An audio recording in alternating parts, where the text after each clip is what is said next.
Nous allons étudier le Daf Nun Het dans Masechet Nazir. Nous prenons 3 lignes à la fin du Daf Nun Zayin Amoud Bet. Leima Kafatarosh Tanaï. On avait parlé d'un sujet qui était Akafatarosh, l'interdit que la Torah nous donne de raser les coins de la tête.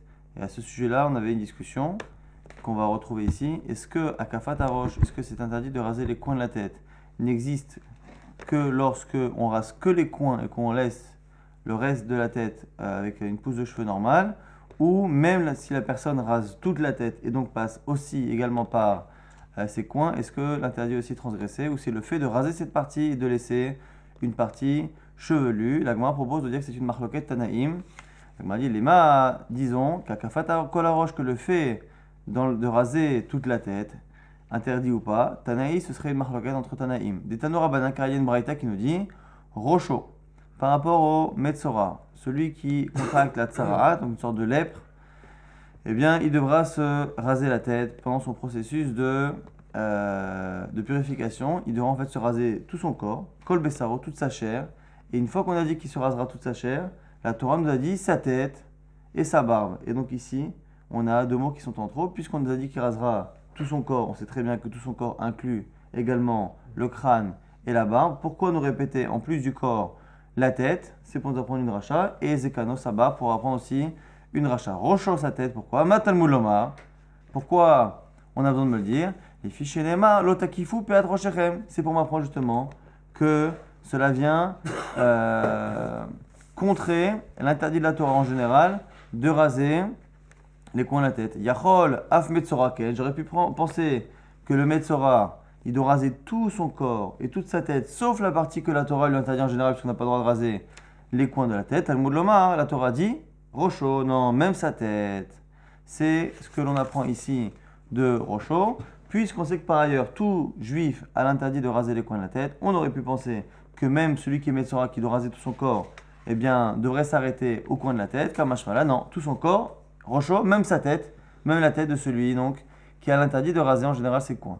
Vetania Idar, et il y a une autre braïta qui dit quoi? Rocho, Matamud lomar, il y en a qui disent dans une autre braïta, qu'est-ce qu'on apprend de Rocho?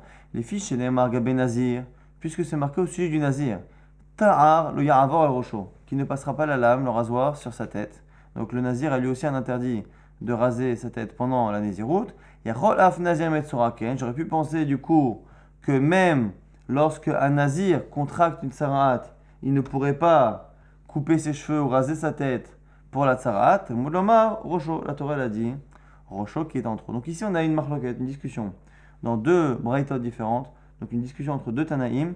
Qu'est-ce que l'on apprend de ce mot Rocho? Encore une fois, dans la paracha du Metzora, de celui qui a contracté la tsaraat, lorsqu'il se purifie, il devra se raser la tête. Et là-bas, on nous dit qu'il rasera tout son corps, et on nous rajoute même sa tête et même sa barbe. Ici, même sa tête est en trop. Il est en trop pourquoi? Pour nous apprendre du coup, selon tout le monde, que même sa tête, qui est interdite d'être rasée normalement, eh bien, il pourra la raser pour son processus de purification. Maintenant, quel est l'interdit qui en général n'est pas transgressable et qui ici sera transgressé pour la purification du Metzora? Et c'est là qu'on a une discussion. Selon le premier Tana, ça vient nous apprendre que la mitzvah de se raser tout le corps pour un Metzora vient remplacer, contrer l'interdit que tout juif a de raser les coins de sa tête. Et selon le deuxième Tana, c'est venu nous apprendre que même un nazir, donc ce sera un cas particulier ici, même un nazir qui aurait l'interdit de raser sa tête, aurait la possibilité, le droit, même la mitzvah, de le faire lorsqu'il est Metzora. La Gemara propose de dire que la discussion entre ces deux taïms, est-ce que Rocho, est-ce que ce que la Torah vient nous apprendre que même sa tête, il pourra la raser, il devra la raser le Metzora, est-ce que ça vient nous apprendre que la mitzvah de Metzora vient finalement contrer l'interdit classique ou l'interdit du Nazir? La Gemara propose de dire que c'est lié à une marloquette justement sur notre question. Maïla Tanaïm, n'est-ce pas que la marloquette Tanaïm, que les mains des Hamar des Nazir, celui qui pense que le pasuk parle de Nazir, Kasava akafat kolarosh, losh mahakafa. Il pense que le fait de raser toute sa tête d'un coup, c'est pas interdit. Donc comme il pense que raser toute sa tête d'un coup, ça n'est pas l'interdit que la Torah dit, la Torah n'interdit que de raser les coins et de laisser l'autre partie, et bien du coup la Torah n'a pas besoin de me dire que le Metzora qui rase tout son corps et toute sa tête, on n'a pas besoin de me dire que cette mitzvah-là vient contrer l'interdit de raser les coins, puisque dans tous les cas, cette personne-là, selon cet avis, ne rase pas ses coins, il rase toute sa tête et tout son corps. Donc comme il pense que l'interdit n'est transgressé que lorsqu'on laisse une partie des cheveux, ce qui n'est pas le cas du Metzora, il n'y a pas besoin de dire que c'est autorisé. Et donc du coup, Vechiatakra, les mitre et lota assez, et du coup, le pasouk est venu nous dire que c'est un cas de nazir, et du coup le nazir, le chidouche, c'est qu'il y a deux interdits, une mitzvah positive et une mitzvah négative. Le chidouche du nazir, c'est que non seulement il y a une mitzvah négative de ta'ar, le avoir le rocho, de passer le rasoir sur sa tête, c'est interdit, et vegadel perar, sa rocho, et il a une mitzvah de laisser pousser ses cheveux, le nazir, qui transgresse le fait de se couper les cheveux pour la tsarat, eh bien il transgresse deux interdits, enfin une mitzvah négative et une mitzvah positive. Ça, c'est le premier avis. Et on propose de dire que l'autre avis, ça va à kafat kolarosh shma kafa. Il penserait du coup que le fait de raser même toute sa tête en même temps, eh bien rentrerait dans l'interdit de raser ses coins, puisqu'on passe la lame sur les coins de la tête. Eh bien quoi qu'il arrive, c'est interdit. Et du coup, on a besoin de m'apprendre en premier que le Metzora, il rasera tout son corps et même sa tête, même si ça transgresse l'interdit de l'otakifu. Lorsque le passage vient, les mitré, lave, greda, il est venu simplement nous apprendre que la mitzvah de Metzora eh bien, repousse la mitzvah négative que tout juif a de raser sa tête. Donc, moi propose encore une fois de dire que la marque que l'on a sur ce que l'on apprend de Rocho, encore une fois, le Metzora, il doit se raser tout le corps et même sa tête qui en général est interdite par ailleurs d'être rasée. Eh bien, on propose de dire que est-ce que ça parle de tout juif ou est-ce que ça parle de nazir, ça dépendrait justement de la marloquette à la base. Est-ce que lorsque l'on rase toute la tête, on rentre dans l'interdit que tout juif a de raser les coins de la tête? Amar Rava dit non, pas obligé de dire ça. Des coulées alma kafat kol roche, losh mahakafa. Tu peux très bien dire que tout le monde pense que le fait de raser toute la tête ne rentre pas dans l'interdit. Ah, alors si c'est ça, pourquoi on discute? Riatakra kegon shekif ulbasof gilar. Le passou vient parler d'un cas où la personne a rasé d'abord les coins et après il a rasé le reste de la tête. Le chidouche qu'on vient de nous dire, c'est que le Metzora, même s'il a commencé par raser les coins, et donc au moment où il a rasé ses coins, il a laissé le reste de la tête avec les cheveux, et donc il a techniquement transgressé l'interdit selon tout le monde, et bien même dans ce cas-là, ce serait permis pour la mitzvah de Tsarat. Kevan de ilo gelche mechazimna lo mechayev, puisque s'il avait fait tout un coup, ce serait autorisé. Kikif ul basov gilach nami lo mechayev, ce serait autorisé. La Gemara s'étonne. Mi katav krachi, est-ce que c'est possible de lire le passage comme ça? Et Amar et Shakish, pourtant nous on a un principe que kol makom shatamotse ase velota ase. À chaque fois que l'on a une mitzvah positive et une mitzvah négative, imatayachol lekayem et shnehem, si tu peux accomplir les deux, c'est-à-dire que tu n'es pas obligé de contrer la mitzvah négative pour appliquer la mitzvah positive, mutav, tant mieux. Ve'im la'av, et ça n'est que si tu ne peux pas faire coïncider les deux, qu'il y a voir assez, assez que on te permet à ce moment-là d'utiliser la mitzvah positive pour repousser la mitzvah négative. Et donc du coup, on ne peut pas imaginer que si la personne rasait d'abord le haut de son crâne, eh bien elle ne transgresserait rien et elle ferait la mitzvah, et qu'on l'autoriserait tout de même à commencer par les coins et à finir par le reste de la tête et à transgresser la mitzvah pour faire finalement la mitzvah de Metzora, alors que finalement on avait la possibilité de ne pas transgresser la mitzvah négative. Donc ça ne peut pas être l'explication de Rava, donc on ne peut pas expliquer que finalement selon tout le monde, eh bien le fait de raser toute la tête serait permis. Non, et là, des coulées alma kafat kolarosh ma kafa, une autre manière de repousser le fait de lier ces deux braïtot à la marloquette. Non, on peut dire que finalement selon tout le monde, le fait de raser toute la tête est interdit.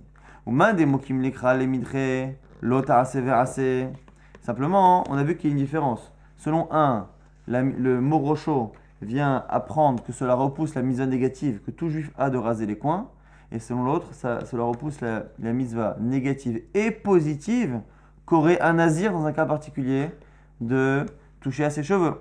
Donc, c'est celui qui pense que le pasouk parle du nazir et que donc le pasouk de rocho vient apprendre que la mitzvah de Metzora de raser sa tête et son corps vient repousser les deux mitzvot du nazir, positive et négative. Eh bien, lui, lave greda minale, d'où il apprend à la base déjà que l'on peut transgresser un lave, parce que ici, le pasuk de la Torah nous parle d'un Metzora. Un Metzora normal, a priori, n'est pas nazir. Donc quand la Torah me dit qu'un Metzora rasera son corps et même sa tête, la logique aurait été de comprendre que l'on parle d'un Metzora normal qui n'a un seul interdit, c'est de raser les coins de sa tête, et qui donc transgresserait un interdit. Maintenant, le fait qu'on puisse transgresser un interdit et une mitzvah positive, on n'a pas le droit de l'apprendre si ce n'est si on l'a appris d'ailleurs. C'est ce que nous dira la Gemara. Puisque par ailleurs, on a déjà appris qu'une mitzvah positive repousse une mitzvah négative, quand j'ai l'impression que la Torah me le répète une seconde fois, je vais préférer décaler ma compréhension et imaginer que c'est le cas où il y a à la fois une mitzvah positive et une mitzvah négative. Ce sera le cas du Nazir. Pourquoi? Yalif mi Gedilim. Il apprend de Gedilim. C'est marqué dans la Torah d'Amarkra, Lotil bash sha'atnez. Tu ne porteras pas de mélange de lin et de laine. Tsemer ou pishtim yardav, la laine et le lin ensemble. Et tout de suite après, le verset d'après, il nous dit quoi? Gedilim ta'aselach. Tu feras des franges.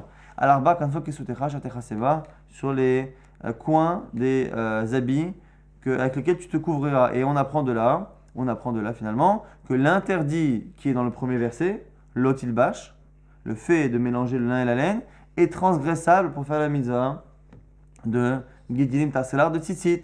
Lotil bash sharnez, a Gedilim ta'aselach, mehem, tu peux finalement faire des tzitziot avec l'interdit du passouk précédent qui est Lotil bash sha'atnez. Et du coup, comme on a déjà ce passouk de tzitzit, qui nous apprend qu'une mitzvah positive repousse une mitzvah négative, lorsque la Torah nous dit que le Metzora pourra même raser sa tête, eh bien, je n'ai pas besoin de dire que ça parle du Metzora classique, puisque je sais très bien qu'un Metzora classique peut transgresser l'interdit que tout juif a de raser sa tête. Le chidouche serait que même s'il y a deux interdits, ce serait le quoi? Ce serait le Metzora qui à la fois est nazir et qui, lorsqu'il se rase la tête, transgresse à la fois l'interdit de passer le rasoir sur la tête d'un nazir et transgresse la mise positive qu'il a de laisser pousser ses cheveux.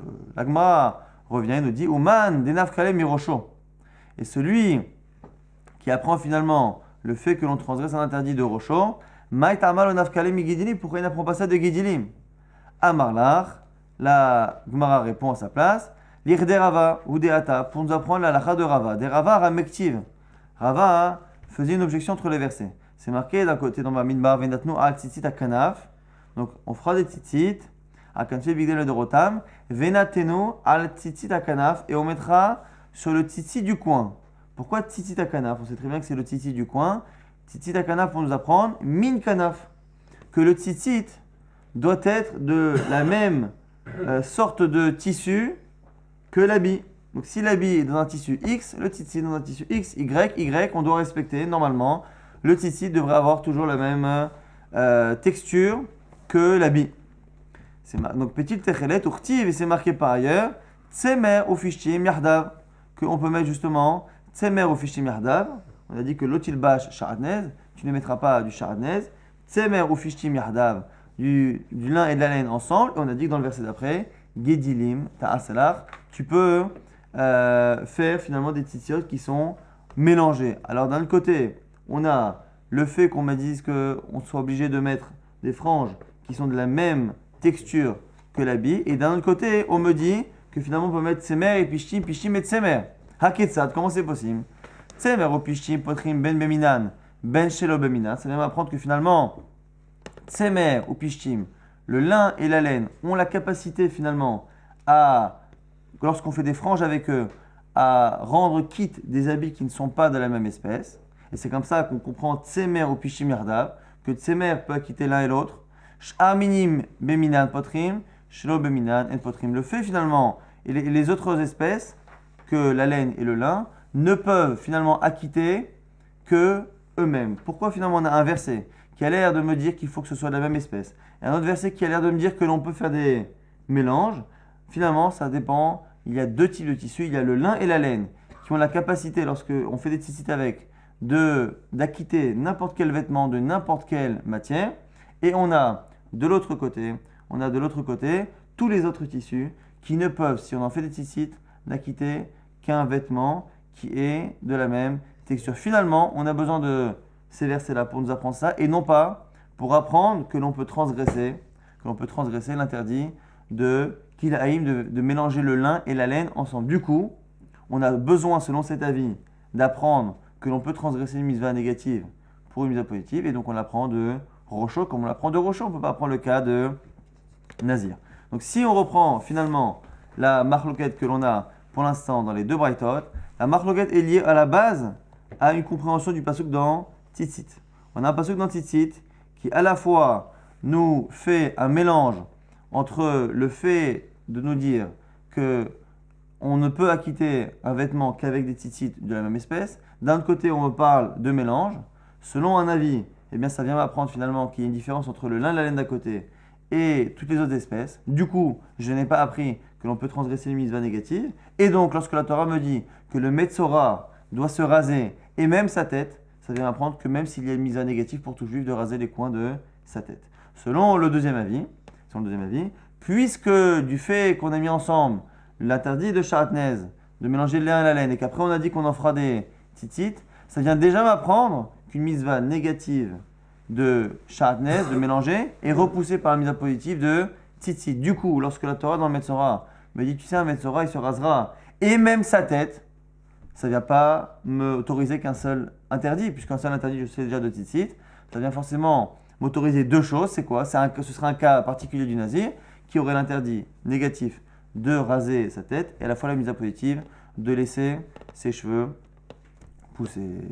Maintenant, du coup, on a tout en décalage. On a finalement un premier avis qui apprend de Rocho qu'on transgresse même un interdit négatif et une mitzvah positive. Maintenant, l'autre avis, comment il sait qu'on peut parfois transgresser une mitzvah positive et négative? Les Rocho, les lav greda, des ateracés et d'autres Menalan, d'où sait-on selon lui, puisque Rocho ne sert à apprendre qu'un mitzvah positive ne transgresse qu'un seul interdit, d'où il apprend que ça peut aussi parfois transgresser un interdit et une mitzvah positive. Nafkale, la Gemara nous dit, mizekano, de l'autre mot qui est en trop. On a dit que pour le Metzora, on a dit qu'il rasera tout son corps. Et une fois qu'on a dit qu'il rasera tout son corps, la Torah a dit qu'il rasera aussi sa tête et aussi sa barbe. Et on a dit que les deux mots sont en trop, puisqu'effectivement, le corps contient à la fois la tête et la barbe. Donc ici, Zekano, c'est ce qu'il apprend. Détania, c'est une braïta. Zekano, atamulomar. Pourquoi me dire la barbe? Je le sais déjà, puisque tout le corps doit être rasé. Les fichiers Nema, puisque c'est marqué par ailleurs.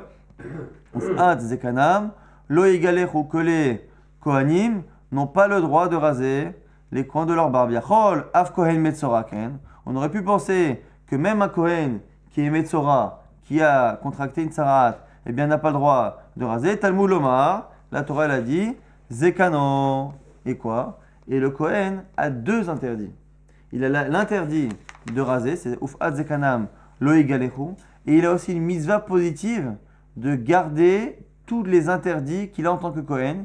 C'est que Kedoshim Tiyu, l'Elohim, il faut qu'il soit Kedoshim, saint pour Akadosh Baruch Hu, et la sainteté, c'est le fait de les séparer, de leur créer des interdits. Ce qui veut dire qu'un Kohen qui se rase la barbe, eh bien, il transgresse deux choses, à la fois une mitzvah négative et une mitzvah positive. Donc du coup, ce que le premier avis apprenait de Rocho, que l'on peut transgresser une mitzvah positive et négative, le second avis l'apprendra lui de Zekano.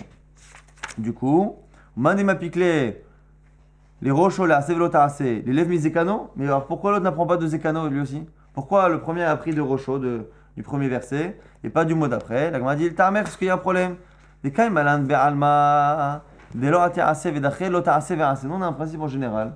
À part exception, comme c'est les cas qu'on est en train d'étudier, en général, une mitzvah positive repousse une mitzvah négative, mais elle ne repousse pas une mitzvah négative accompagnée d'une mitzvah positive. Puisque, ce qui est logique, hein, c'est une logique d'addition. C'est-à-dire qu'on a d'un côté une mitzvah positive, comprendre qu'une mitzvah positive est plus importante qu'une mitzvah négative, je peux comprendre, mais qu'une mitzvah positive soit plus importante qu'une positive et une négative, ça paraît un peu bizarre au niveau de la balance. Donc normalement, en temps normal, on ne transgresse pas pour une mitzvah positive quelque chose qui contient déjà une mitzvah positive plus une mitzvah négative. Pourquoi on ne l'apprend pas? Les lav mi Kohen dedaché, on pourrait l'apprendre de Kohen, et là, mi Kohen lo yalfina, on ne peut pas l'apprendre du Kohen. Pourquoi? Ma les Kohen sheken lav sheino shave bakol, parce que le Kohen a une particularité, c'est que son interdit ne concerne que les Kohanim. Et comme c'est un interdit qui ne concerne que les Kohanim, eh bien on peut imaginer finalement que c'est moins grave que les autres, et donc on peut transgresser les interdits du Kohen parce qu'ils ne concernent que les Kohanim, et donc on peut les transgresser pour une mitzvah positive de Metzora, mais peut-être que la même situation, avec une mitzvah positive et négative, mais qui concerne tout leur âme Israël, peut-être que dans le cas de Nazir, ça concerne tout leur âme Israël, tout Israël, homme, femme, enfant peut être Nazir, et s'il peut être Nazir, eh bien c'est un interdit qui concerne tout leur âme Israël, et donc on ne peut pas apprendre de quelque chose qui est repoussé alors que la mitzvah ne concerne qu'une partie du peuple. On ne peut pas repousser de la même manière une mitzvah qui concerne tout le peuple. Maintenant, Nazir, mi Kohen, mi lo yalif. Pourquoi on n'apprend pas l'inverse? On ne peut pas non plus apprendre Nazir, mi Kohen. Quand Sheken, là, chez nous, donc voilà, c'est ça, là, pareil. De la même manière qu'on ne peut pas apprendre en général du Kohen à toutes les autres mitzvot, moi je te dirais de Kohen, on ne peut pas apprendre aussi à Nazir. Et donc, du coup, c'est la raison pour laquelle on n'apprend pas du Kohen vers le Nazir. Maintenant, on revient. Ouman de Mokimle Hayrosho ben Nazir, la Malizekano. Maintenant, celui qui nous dit que Rosho nous parle de Nazir. Pourquoi nous dire Zekano? Puisqu'on a dit encore une fois qu'on a un premier avis qui apprend de Tzitzit qu'une mitzvah positive repousse une mitzvah négative. De Rosho, du coup, on apprend que ça repousse une mitzvah négative plus positive dans le cas de Nazir. Et du coup, Zekano dans le cas du Pasuk, Zekano, à quoi nous sert-il? L'Agma nous dit Mi ba'ele l'irdetania. On en a besoin pour cette braïta. Alors tout ce qui est en parenthèse et n'est pas retenu par une bonne partie des commentaires. Et dans tous les cas, on ne comprend pas ce que ça vient faire ici. Donc on reprend Uf'ad zekanam lo yigalechu. Pourquoi la Torah nous dit d'un côté Uf'ad zekanam lo yigalechu? On a l'interdit de couper finalement les coins de la barbe d'un Kohen. Yachol av gilecho bemisparim yechayav. On aurait pu penser que c'est coupé même au ciseau. Tamulomar velo tashrit et pe'at zekanecha. C'est marqué par ailleurs, en général, pour tout Israël, que l'otashrit, on ne doit pas être mashrit les coins de la barbe. Et les hashrit, ça connote le fait d'enlever le poil depuis sa source. Alors, il otashrit, yachol liktan, même la quête oreitani. J'aurais pu penser que c'est particulier l'otashrit, c'est vraiment lorsqu'on enlève le poil à la barbe. Hayab, tamuloma, uf'at zekanam legalechu. C'est pour ça qu'il y en a l'autre verset qui vient nous parler de couper. On a déjà vu cette dracha, cette braïta, il y a quelques jours. Finalement, on voit qu'on a deux versets qui ont l'air de se contredire. Un qui a l'air de parler d'enlever le poil à sa source, l'autre qui a l'air de parler de couper. Et on a du mal à comprendre comment on peut à la fois couper au ciseau et à la fois enlever à la source. Nous dira la braïta, c'est quoi finalement? Veizogiluar sheshbo ashrata. Quelle est finalement la seule lame qui coupe à la racine, enfin qui prend le poil à la racine? Avec Omer Zetahar, c'est la lame. De là, on apprend que ici, le issour de Ashrata, le issour de Baltashrit, pour le Kohen, et en général même pour les coins de la barbe, ne se fait qu'au rasoir. Et au passage, qu'est-ce qu'on apprend finalement? Selon cet avis-là, parce que nous, on avait la question, c'est qu'est-ce qu'on apprend de Zekano? Zekano, c'est marqué dans Metzora. Ici, la Gemara est partie ailleurs. La Gemara est partie sur l'interdit des Kohanim. L'interdit des Kohanim, il y a marqué Uf'at Zekanam lo yigalechu, ils ne raseront pas les coins de leur barbe. C'est marqué pour un Israël, Lotashrit. Et be'at zekanecha, sur les coins de la barbe, pareil, il y aura marqué l'otashrit. Et finalement, on n'a pas répondu à la question Zekano. Zekano qui est marqué dans Metzora, qu'est-ce qu'on apprend? Alors, Zekano qui est marqué dans Metzora, du coup, ça vient m'apprendre quoi? Ça vient m'apprendre que puisque le Kohen a le droit de transgresser l'interdit des Kohanim pour la mitzvah de Metzora, de là, on l'avait aussi appris il y a quelques peut-être dizaines de jours, on avait appris au passage que, du coup, puisque la Torah se sent obligée de me dire qu'un Kohen Metzora a le droit de se raser la barbe, de là j'apprends que l'interdit que la mitzvah que le Metzora a de se raser, c'est à la lame. La Torah elle a dit qu'il devra justement enlever tous ses poils, le Metzora. Mais c'est pas marqué exactement comment. Comment on apprend que le fait d'enlever tous les poils du Metzora ne se fait qu'à la lame, du fait que par rapport à sa barbe, on a dit que la mitzvah d'enlever ses poils en tant que Metzora vient contrer l'interdit des Kohanim qui lui-même est à la lame. Donc on apprend que le Metzora se rasera à la lame. Donc si on récapitule, même si c'est un peu complexe, et tous ces psukim-là, on a toute une marloquette qui est liée à la base, une compréhension de Tzitzit. Est-ce que le pasuk de Tzitzit vient m'apprendre une halakha dans Tzitzit, que finalement le lin et la laine ont une capacité à acquitter d'autres tissus que les autres tissus n'ont pas? Ou est-ce que le fait de marquer à côté l'interdit de mélanger le lin et la laine et le fait de faire la mitzvah de Tzitzit, est-ce que ça vient m'apprendre que la mitzvah de Tzitzit positive repousse une mitzvah négative de Kilaïm? En fonction de ça, lorsque dans Metzora, lorsque celui qui a contracté la tzarat, on lui dit qu'il doit se raser tout le corps et que même sa tête, et bien du coup en fonction de l'un et de l'autre, sa tête, soit ça viendra m'apprendre ce que je n'ai pas appris jusqu'à présent, c'est-à-dire qu'il pourra même transgresser une mitzvah négative. Si j'ai appris de Tzitzit, une halakha dans Tzitzit, j'apprendrai du coup de Metzora qu'on peut transgresser une mitzvah négative. Selon l'autre avis qui a déjà appris ça de Tzitzit, on apprendra un cas particulier de Nazir où il y a à la fois une mitzvah positive et négative. Mitzvah négative de passer le rasoir, mitzvah positive de laisser pousser ses cheveux. Et du coup, en décalé, le mot zekano, la barbe qui est marquée juste après, eh bien, jusqu'à présent, on pensait en tout cas que zekano, selon celui qui n'a pas encore appris qu'on pouvait repousser une mitzvah positive et négative, eh bien, on l'apprendrait de ce cas-là, que même donc le Kohen, Metzora, pourra repousser la mitzvah négative de raser sa barbe et la mitzvah positive d'être kadosh, d'être saint en respectant les interdits du Kohen. Et celui qui a déjà appris cela du cas précédent, eh bien, de Zekano, il apprendra que puisque la Torah s'est sentie obligée d'autoriser un Metzora Kohen de se raser, ça m'apprend surtout au passage que le Metzora ne peut lui-même se raser qu'à la lame. C'est pour ça qu'on a eu besoin de dire qu'il transgressera cet interdit pour la mitzvah de Metzora. Alors là, ici, la Gemara, c'est ça le moment le plus difficile, c'est que la Gemara a l'air maintenant de reprendre à zéro ce qu'elle a dit et de remettre en question. Et donc, selon certains commentaires comme Tosfot, c'est ce qu'on vient de dire à l'instant, qui vient finalement nous obliger à dire que finalement de Zekano, là on avait dit que c'était qu'un seul avis, mais finalement selon tout le monde, Zekano vient nous apprendre, on a besoin d'apprendre que le Metzora, que celui qui doit enlever tous ses poils, il doit les enlever à la lame. Donc on l'apprend, on a dit de Zekano. Donc on a dit que c'était que pour un avis sur deux, mais l'autre avis on a besoin. Donc finalement on revient et on dit que tout le monde pense comme ça. Et du coup, comment on apprend selon l'autre avis? On a dit que de Tzitzit, on ne peut rien apprendre, on apprend une halakha Tzitzit. Du coup, de Rocho, on apprend le fait que ça transgresse une mitzvah négative. Mais de Zekano, je ne peux pas apprendre que ça transgresse une mitzvah positive et négative, puisque j'en ai besoin pour apprendre que le Kohen doit enlever ses poils à la lame. Donc du coup, il y a un problème.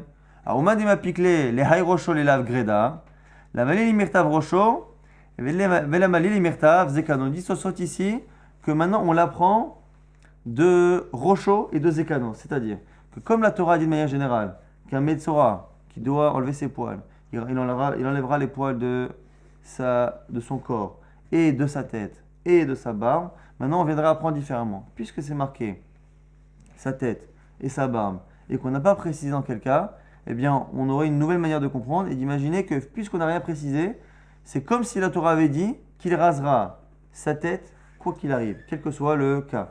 Il rasera sa barbe, quel que soit le cas. C'est la nouvelle manière que l'on a d'apprendre ces halachot-là. Donc on les apprend. Finalement, de Rocho, on peut apprendre autre chose. De Zekano, on peut apprendre autre chose. Simplement, maintenant, c'est du fait qu'on n'ait pas précisé le cas. Ça sous-entend que finalement, dans tous les cas, il pourra raser sa tête. Dans tous les cas, il pourra raser sa barbe. C'est quoi tous les cas de la tête? C'est même le cas où il est nazir. Zekano, c'est même le cas où il est Kohen. Donc finalement, on n'aurait pas besoin, selon ce que la Gemara nous dit maintenant, on change complètement de logique. On n'aurait plus besoin d'apprendre comme ça de manière graduée, c'est-à-dire à la fois d'abord j'apprends dans Tzitzit ou pas. Si j'ai pas appris dans Tzitzit, dans le cas de Rocho, je suis obligé d'apprendre que c'est un Metzora normal qui n'est pas nazir. Et après, j'apprends que on peut même transgresser deux choses. Non, on pourrait apprendre directement le fait que la Torah ait dit la tête et la barbe. Ça sous-entend que quel que soit le nombre d'interdits qu'il a par rapport à sa tête, il pourra le transgresser. Et quel que soit le nombre d'interdits qu'il a par rapport à la barbe, il pourra le transgresser. Ce qui veut dire que finalement, dès le premier mot de Rocho, je pourrais apprendre selon tout le monde, même selon l'avis qui n'a rien appris de Tzitzit, je pourrais apprendre de Rocho finalement que même s'il y a deux interdits, comme un nazir, qui a l'interdit de passer le rasoir, la mitzvah positive de laisser pousser ses cheveux, je pourrais transgresser. Et du coup, pareil pour Zekano.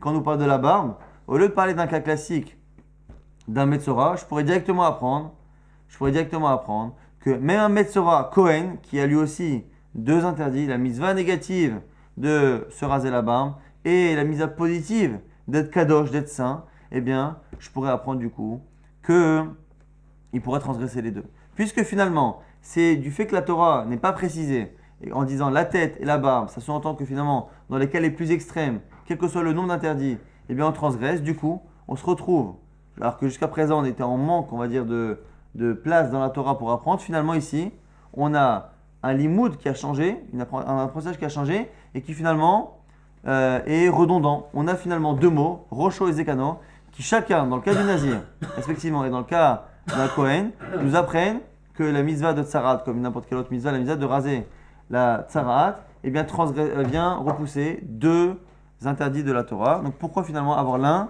et l'autre? C'est la question de la Gemara.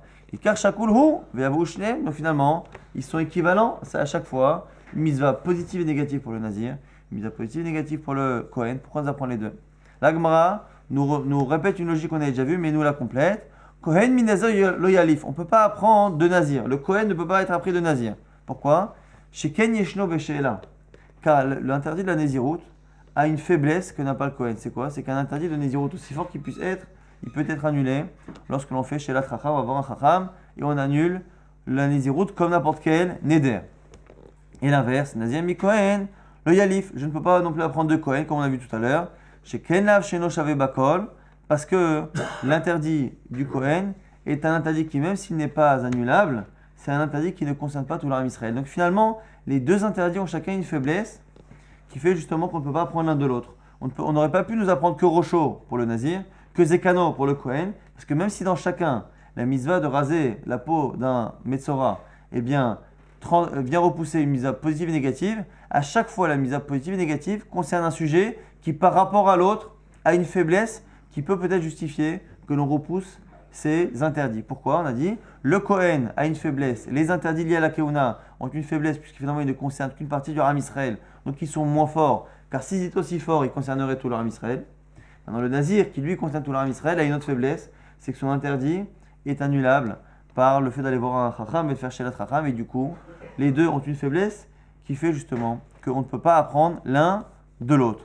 Et encore mieux que ça, pourquoi finalement, on a dit tout à l'heure que lorsqu'on a une mitzvah positive et négative en général, eh bien elles ne sont pas les deux repoussées pour une mitzvah positive, ou bien maloyal final minayoidou, on apprend du coup qu'on n'apprend pas ça ailleurs, mishum deikal et mifrar kede amaran, justement parce qu'il y a chacun une des faiblesses. Les deux faiblesses de chacun, lorsqu'on a une halakha de la Torah qui justement nous demande de repousser une mitzvah négative et positive pour une autre mitzvah positive, pourquoi on ne peut pas le faire? C'est une logique, on a dit que normalement, il n'y a pas tellement de sens qu'une mitzvah positive vienne repousser quelque chose qui contient à la fois une positive et une négative, puisque normalement, c'est forcément plus grave, et dont on sait qu'on ne peut pas l'apprendre du Kohen et du Nazir, qui sont marqués dans Rocho et dans Zekano, parce qu'encore une fois, le Nazir a une faiblesse, c'est que c'est un interdit qui est annulable, alors qu'en général, les interdits de la Torah ne le sont pas, et l'interdit là-bas des Kohanim a une faiblesse, c'est qu'il ne concerne qu'une partie du peuple, et non pas la totalité. C'est la raison pour laquelle on ne peut apprendre ce principe-là que dans Kohen et que dans Nazir. On termine le DAF avec une halakha qui concerne de près ou de loin ce qu'on vient de dire. Amarav, Rav nous dit, Mekel, un homme peut alléger, et ici a priori ça a l'air d'être au rasoir, mais alléger une partie de sa pilosité. Adam kol goufo, un homme il peut finalement raser tout son corps, bétahar, avec le rasoir. Alors ici, raser tout le corps, ça ne pose problème que lorsque la personne passe le rasoir à des endroits où les femmes peuvent le passer aussi en général, puisque l'homme a un interdit de s'habiller ou de s'embellir avec les manières qui sont l'habitude des femmes. Et donc, les parties du corps, comme les parties intimes, qui parfois sont rasées par les femmes, eh bien l'homme n'a pas le droit. Donc tout le corps, ça pourrait aller si ça n'incluait pas les parties que les femmes font. Il n'a pas le droit, bétard. Exactement, mais c'est marqué bétar. Adam, mais quel Adam kol goufo bétar, c'est autorisé bétar. La Gemara objecte. Mais tu veux une braïta qui dit Amarvir, beit hachechi ou beit haerva, arezeloké. Il y a des parties qui sont interdites, c'est justement les parties que les femmes ont tendance à raser. Ces parties-là, rezeloké, c'est interdit minatora, on le frappe, c'est interdit par la Torah. Mishum lo ilbash, un homme n'a pas le droit. Lorsque la Torah nous dit qu'un homme ne doit pas porter des vêtements de femme, ça inclut à la fois les vêtements et à la fois tout ce qui est utilisé par les femmes pour s'embellir. La Gemara nous répond Ha betahar, ha bemisparaim. C'est pas compliqué. Une fois c'est à la lame, une fois c'est au ciseau. La Gemara dit mais comment tu peux me dire ça? La lacha de Rav qui a autorisé, c'était marqué clairement à la lame. Comment tu peux dire ça? Ha betahar misparim beha, Rav nabi betahar ka'amar. Mais tu vois bien qu'il lui a précisé betahar à la lame.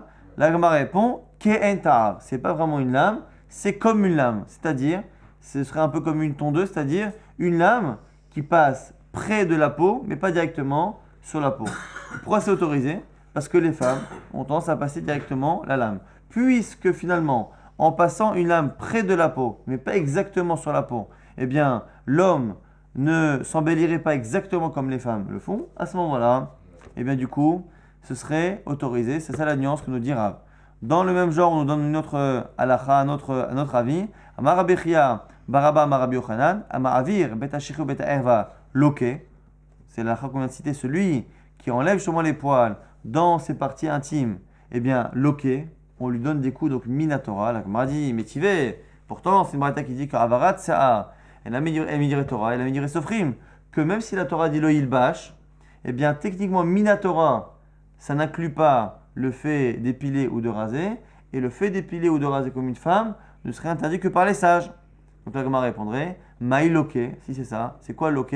Midekama, Midarabanan, ce serait que Midarabanan. On voit ici qu'on a eu deux enseignements qui posaient problème, un qui parlait de raser au rasoir, l'autre qui parlait de recevoir des coups, et à chaque fois la Gemara prend la liberté de dire que celui qui a dit raser au rasoir, ben c'est pas vraiment un rasoir. Celui qui a dit que Loke, il reçoit des coups, c'est pas vraiment Minatora, ce serait que Makat dans d'autres Midarabanan. Et au final, on a appris, on répète au moins ce qui est le plus simple à retenir, c'est que on a finalement un accord général sur tout le monde de dire que de Rosh Hashanah on apprend qu'il n'y a que deux halachot dans la Torah. C'est le nazir qui transgresse la mitzvah positive et négative pour se raser lorsqu'il se purifie pour la tsarat, et le Kohen qui transgresse lui aussi un interdit négatif et positif pour se raser lorsqu'il a la tsarat. Et finalement, dans les autres mitzvot de la Torah, on n'en apprend pas de là-bas, puisque finalement, les deux ont une faiblesse, c'est-à-dire que le nazir sont des interdits qui finalement sont annulables, et le Kohen ont des interdits qui ne concernent qu'une partie du Ham Israël. Il y a un seul cas où ça ne marche pas.